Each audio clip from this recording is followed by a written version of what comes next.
Jumpa lagi di Tribagus Channel. Pada video kali ini saya coba share bagaimana sistem pengolahan getah pinus menjadi gondolukem dan terpenting. Semoga video ini memberikan manfaat bagi semuanya. Terima kasih. Step by step, the clock is ticking, but there's no time for me. I've been flying from town to town, from London to Taiwan. I've been all around the globe, trying to protect your soul. We are heroes tonight. We will fly above the sky. We are heroes tonight. Yeah.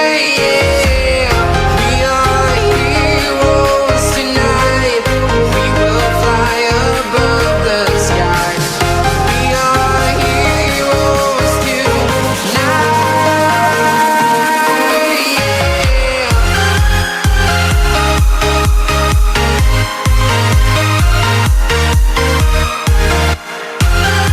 Sepintas telah kita saksikan bersama review mulai dari penyadapan hingga kita lihat beberapa instalasi proses di PGT. Demikian pula dengan flowchart diagram. Baiklah, setelah bahan baku getah siap dan mencukupi kapasitas pemasakan, maka dilakukan pembuangan endapan atau sisa air, istilahnya blowdown di tangki storage, kemudian untuk ditransfer ke tangki reaktor melalui filter 5 sampai 1 mikron. Sedangkan untuk persiapan di tangki reaktor sebelum bahan baku ditransfer masuk ke reaktor, maka perlu dicek dan kencangkan mur baut sambungan pipa-pipa dari reaktor ke tangki kondensor, tangki separator hingga tangki terpentin. Akibat dari goncangan selama pemasakan sebelumnya terjadi beberapa pengendoran mur baut yang mengakibatkan akan terjadi kebocoran.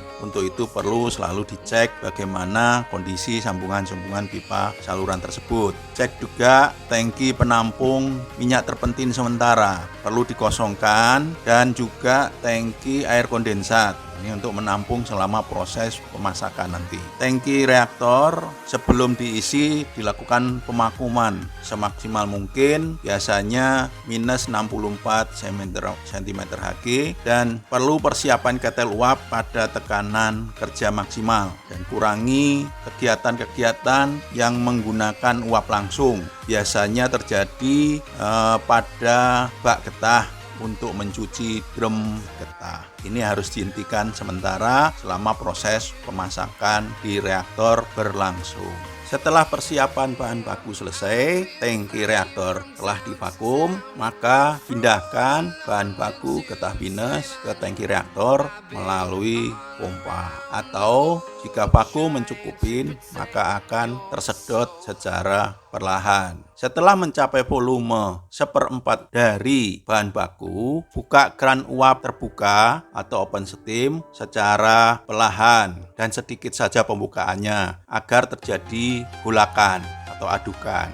Jangan terlalu besar karena akan pengaruhi tekanan vakumnya akan segera turun kalau terlalu cepat. Dan setelah mencapai 3/4 volume dan seluruh koil pemanas terendam, maka buka close steam secara bertahap dan lakukan pemanasan secara bertahap. Dan ini sedikit-sedikit saja, jangan terus langsung dibuka kerannya full. Ini akan merusak ikatan rantai kimia getah. Jika ikatan rantai kimia ini rusak, maka getah akan cepat menjadi browning.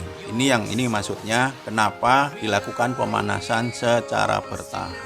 Perlu diketahui bahwa suhu penguapan minyak terpentin terbanyak antara suhu 80 hingga 120 derajat Celcius. Dan kita ketahui pula bahwa proses pemasakan selesai jika minyak terpentin di dalam larutan getah pinus telah habis teruapkan. Untuk itu, agar gondorukem tidak mengalami browning, maka ditahan pada suhu penguapan terpentin terbanyak, yaitu pada suhu 120 derajat Celcius selama 15 menit hingga 20 menit. Selanjutnya naikkan kembali suhu pemanasannya secara bertahap. Open steam hanya berfungsi untuk mengaduk agar pemanasan larutan merata. Sedangkan fungsi pemanasan dilakukan oleh coil atau closed steam. Untuk itu, pembukaan keran open steam jangan terlalu besar karena akan terjadi golakan yang tinggi atau besar dan dapat memungkinkan larutan terbawa ke dalam kondensor, bahkan ke tangki terpentin, yang akan berakibat warna terpentin akan kekuning-kuningan dan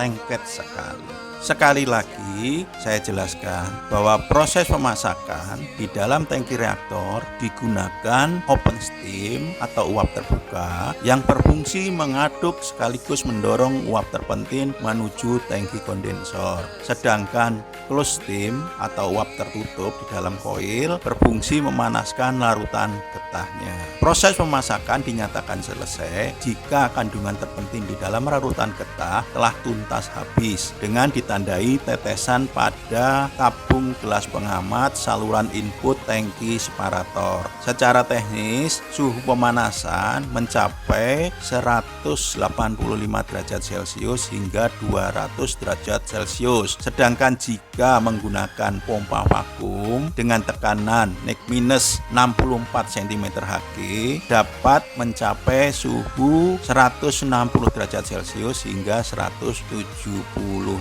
derajat Celcius. Kenapa pada suhu tersebut? Karena menurut penelitian dari Mr. Aisawa dari Mitsui Jepang bahwa pada suhu-suhu tersebut ikatan rantai kimia getah sudah sempurna. Untuk menjadi gondorukem yang warnanya stabil harus rantai ikatan pada gondorukem tersebut sempurna. Jika sempurna, maka warna akan menjadi stabil, tidak mudah berubah. Untuk mencapai suhu pemasakan tersebut digunakan ketel uap atau boiler tanpa pompa vakum, maka diperlukan ketel uap sebesar 15 bar. Sedangkan jika proses pemasakan menggunakan pompa vakum, cukup menggunakan ketel uap dengan tekanan kerja 10 bar. Lama proses pemasakan bergantung pada tekanan kerja uap dan jumlah volume bahan baku yang dimasak. Untuk memastikan bahwa gondorukem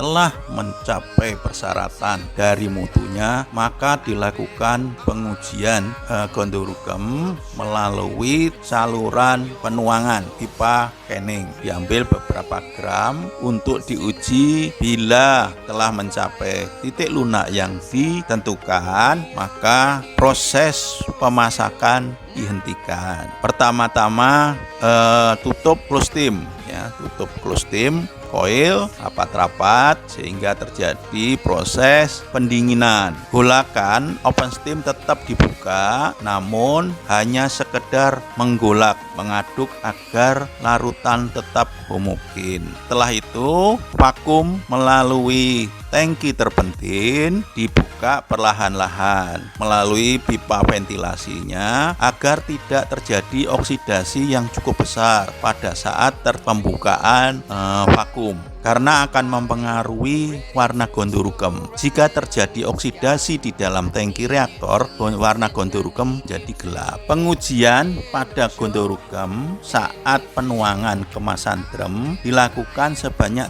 3 kali, yaitu pada drum pertama, drum pertengahan, dan drum terakhir. Jika ada 20 drum, maka pengujian dilakukan pada drum pertama ke-1, ke-11, dan ke-20 dengan masing-masing diambil 3 sampel.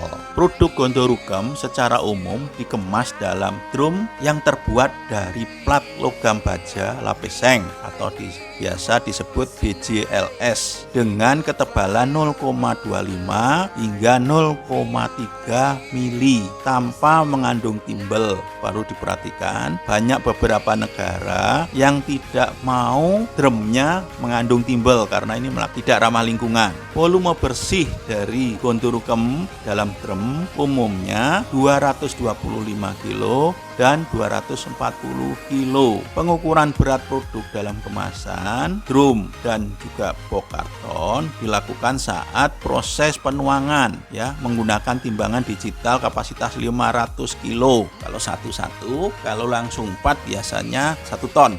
Sedangkan produk minyak terpentin biasanya hanya disimpan di dalam storage karena penjualannya tanpa kemasan. Biasanya buyer minta dikirim menggunakan isotank kapasitas 20.000 liter. Demikian yang dapat kami jelaskan dari proses pemasakan getah pinus menjadi Gondorukem dan terpentin. Terima kasih.